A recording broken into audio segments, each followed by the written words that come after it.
জাফরান, জাফরান, জাফরান, কে? আহ আহ আহ আহ আহ আহ এখানে বাতি দেই।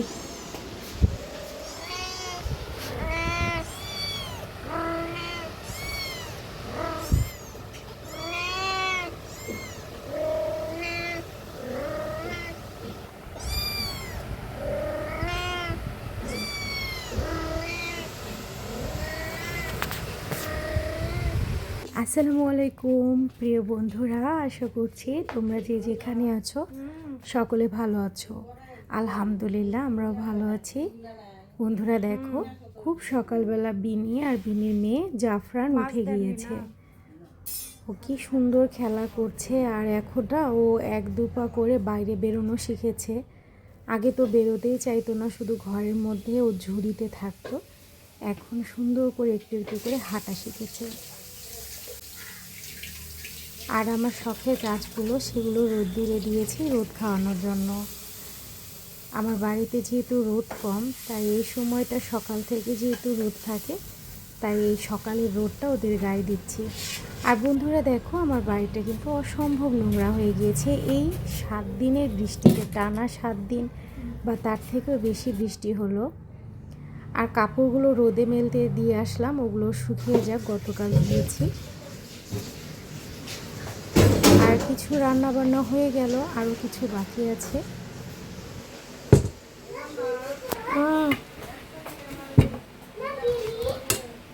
কে? হ্যাঁ,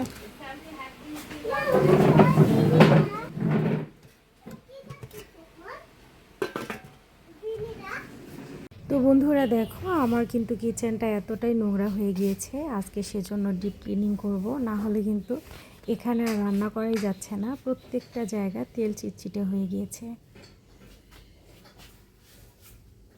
তো বর্ষার দিনগুলোতে কিন্তু এরকমই হয়ে যায়, কোনো কিছু শুকানো যায় না বা কাজ করতেও কিন্তু এরকম ভালো লাগে না। মানে ডিপ ক্লিনিংয়ের কথা বলছি, ডিপ ক্লিনিং করতে গেলে কিন্তু একটু রোদের প্রয়োজন হয়। তো সেজন্য সব কিছু বাইরে বের করে নিয়েছি, আর এগুলো ঘষা মাজা করে আজকে রোদে শুকিয়ে নিব।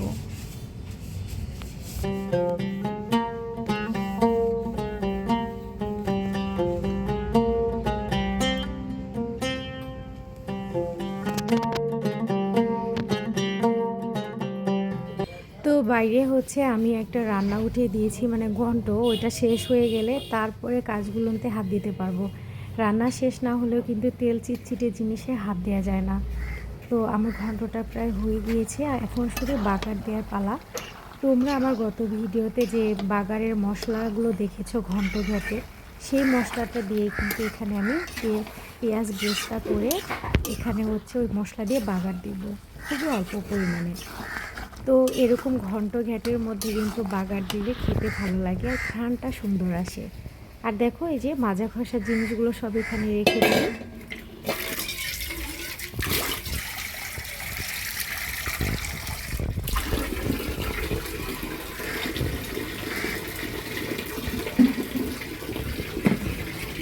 বন্ধুরা দেখো, ওই দিক থেকে আমি এদিকে না গাছগুলোকে নিয়ে আসলাম, কারণ ওই দিকে আর রোদ্দুর নেই, রোদ উঠে গিয়েছে, ছায়া পড়েছে। আর ছাদের মধ্যে যে গাছগুলো আমি লাগিয়েছিলাম, মানে ঘাস ফুল আর হচ্ছে পাতাবাহার আছে, তারপর ওখানে অ্যালোভেরা আছে, জানো ঘাস ফুলগুলোতে না প্রত্যেকটাতে কলি এসেছে, আমার তো খুব ভালো লাগছে। বুবি দেখো এদিকে কেমন করছে, আমার কিচেনটা এত নোংরা হয়ে গিয়েছে সেজন্য। তো এরকম কিচেন নোংরা হবে, কারণ প্রতিদিন আমরা ব্যবহার করি, সেজন্য তো এরকম তেল চিটচিটে হতেই থাকে, কিছু করার নাই।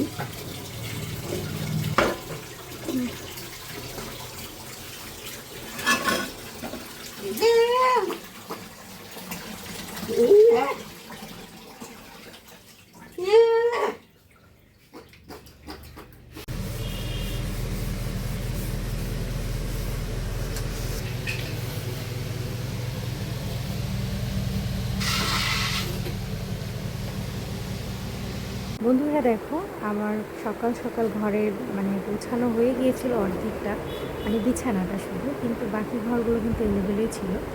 তো একেবারে রান্না শেষ করে ঘরে আসলাম, কারণ ঘর না গোছালে তেল চিটচিটে জিনিসে হাত দেওয়া যায় না। তো ঘরের প্রত্যেকটা ফার্নিচার পরিষ্কার করব, আর হচ্ছে সুন্দর করে ঝেড়ে নিব আর একটুখানি। আর বন্ধুরা, প্রত্যেকটা কাজে কিন্তু তোমাদের ভাইয়ারা অনেক সাহায্য করে, কারণ মেয়েদের কাজ করতে কিন্তু কষ্ট হয়। মেয়েরা বাইরে না করুক, কিন্তু প্রতিটা কাজ কিন্তু ঘরে করতে গেলেও কিন্তু পরিশ্রম আছে বা ক্লান্তি বোধ হয়, এটা কিন্তু তোমাদের ভাইয়া বুঝে। সে মনে করে যে ছেলে মানুষ বাইরে কাজ করুক, মেয়েরা ঘরে কাজ করুক, কাজই, প্রতিটা কাজে শ্রম আছে। তো আমাকে অনেক হেল্প করে ক্যামেরা ধরাতে এবং কাজ করাতে। তো যখন সে থাকে না, আর তখন কিন্তু আমার কষ্ট হয়, তখন আমাকে একাই ক্যামেরা করতে হয় এবং কাজগুলো গোছাতে হয়। তো যাই হোক, এদিকের কাজগুলো গোছানো হয়ে গেলে তারপরে হচ্ছে বাকি কাজগুলো সেরে নিব। তোমরা ব্লগটা দেখতে থাকো, আশা করি ভালো লাগবে।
আসসালামু আলাইকুম।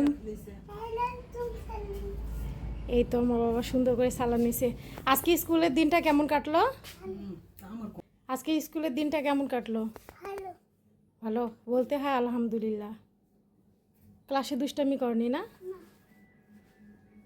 কি খাইছো আসার সময়? কিছু খাইছো? তাই আসো খুলে দিই।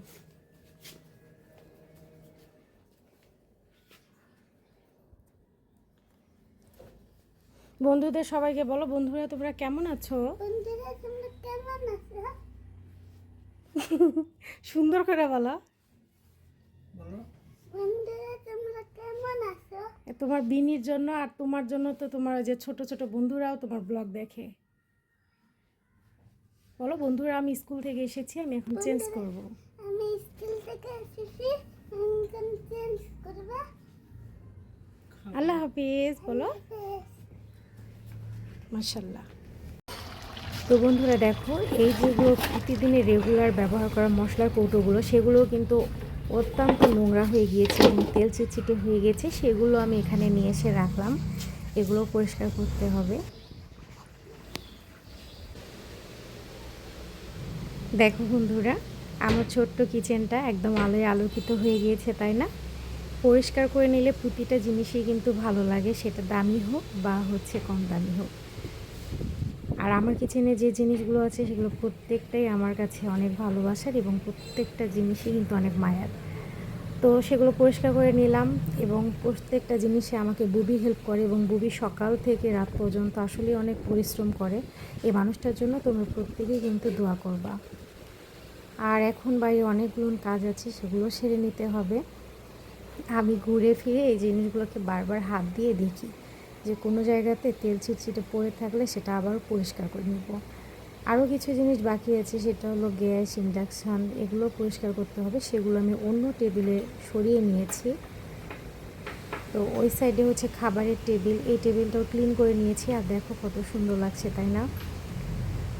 সংসারের জিনিস যেমনই হোক না কেন, সেটা পরিষ্কার এবং পরিপাটি করে রাখলে কিন্তু সত্যিই ভালো লাগে। আর তোমাদের ভাইয়াও কিন্তু খুব পরিষ্কার একটা মানুষ, সে পরিষ্কার ছিমছাম থাকা কিন্তু খুব পছন্দ করে, কিন্তু আমার না হয়ে ওঠে না। আমি বেশ অসুস্থ এবং হচ্ছে আমার বেবিগুলো খুব ছোট, তারা বারবার এলোমেলো করে। তো এই যে দেখো, আমার দেবরের ঘরটা সেটাও এলোমেলো আছে, সেটাও পরিষ্কার করতে হবে। এই ঘরে চাদরটাও উঠিয়ে নিতে হবে, কারণ চাদরটাও অনেক নোংরা হয়ে গিয়েছে, যেহেতু টিয়ে কালার অল্প দিনের মধ্যেই নোংরা হয়ে যায়। আর বন্ধুরা, আমি একটা জিনিস বারবার ভাবি যে এত বর্ষা 7 দিনের বেশি হবে, বৃষ্টি বাদল একটানা চলছে, তারপরে প্রতিটা জিনিসের ধুলো কোথা থেকে আসে। এই টেবিলটায় দেখো এত পরিমাণ ধুলো ছিল, সেটা মুছে আমি পরিষ্কার করলাম। যেখানেই হাত দিচ্ছি সেখানে না ধুলোর পরিমাণ এত বেশি। আর দেখো এই যে রাইস কুকারের অবস্থা, এটাও পরিষ্কার করতে হবে। তারপর ইন্ডাকশান তো সবসময় ক্যামেরা অন করে ধরে রাখা যাচ্ছে না, যেহেতু তোমাদের ভাইয়া সবসময় বাসায় থাকছে না, সেজন্য। আর বন্ধুরা, যাদের আর কি তোমাদের ইন্ডাকশন এরকম পাখা আছে, তোমরা কিন্তু অবশ্যই এটাকে ব্রাশ দিয়ে পরিষ্কার করার চেষ্টা করবা, না হলে কিন্তু ইন্ডাকশন নষ্ট হয় দ্রুত।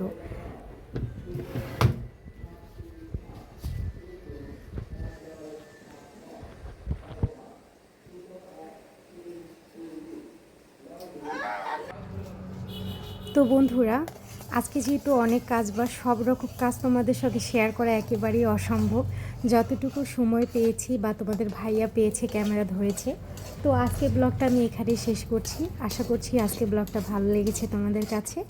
আবারও তোমাদের সাথে দেখা হবে পরের ব্লগে। তোমরা ভালো থেকো, সুস্থ থেকো। খোদা হাফেজ, আসসালামু আলাইকুম।